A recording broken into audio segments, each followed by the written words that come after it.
The late Isaac Asimov, an ardent anti-creationist, declared, "In man is a 3-pound brain which, as far as we know, is the most complex and orderly arrangement of matter in the universe." It's much more complex than the most complicated computer ever built. Wouldn't it be logical to assume that if man's highly intelligent brain designed the computer, then the human brain was also the product of design? Scientists who reject the concept of a creator God agree that all living things exhibit evidence of design. In essence, they accept the design argument, but not the designer. Dr. Richard Dawkins is one of the world's leading evolutionist spokespersons. His fame has come as the result of the publications of books which defend modern evolutionary theory and claim to refute once and for all the notion of a creator God. He said, "We have seen that living things are too improbable and too beautifully designed to have come into existence by chance." There is no doubt that even the most ardent atheist concedes that design is evident in the animals and plants that inhabit our planet. If Dawkins rejects chance in design, what does he put in place of chance if he does not accept a creator God? Living things clearly show evidence of design. Our brains are far too complex to be the work of random chance. Design obviously implies a designer. To a Christian, the design we see all around us is totally consistent with the Bible's explanation of, "In the beginning, God created the heavens and the earth," in Genesis chapter 1, verse 1, the first verse of the Bible. And, "For by him," meaning Jesus Christ, "all things were created that are in heaven and that are in earth, visible and invisible, whether thrones or dominions or principalities or powers. All things were created through him and for him," according to Colossians chapter 1, verse 16 in the New Testament.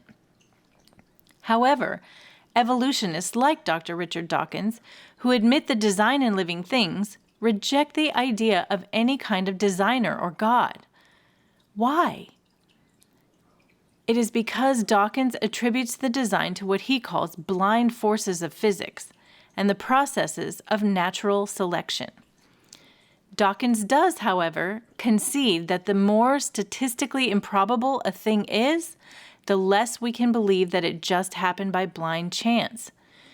Superficially, the obvious alternative to chance is an intelligent designer. Life is built on information.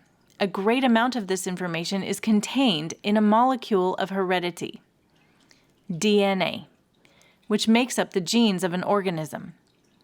Therefore, to argue that natural selection and even mutations are the basic mechanisms of the evolutionary process, one must show that these processes produce the information responsible for the design that is evident in living things. Anyone who understands basic biology recognizes, of course, as Darwin did, that natural selection is a logical process that one can observe.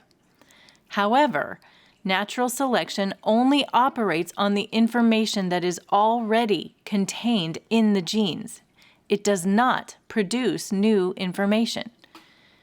Actually, this is consistent with the Bible's account of origins, that God created distinct kinds of animals and plants, each to reproduce after its own kind. It's true that one can observe great variation in a kind and see the results of natural selection. For instance, wolves, coyotes, and dingoes have developed over time as a result of natural selection operating on the information found in the genes of the wolf or dog kind. But the point is that no new information was produced.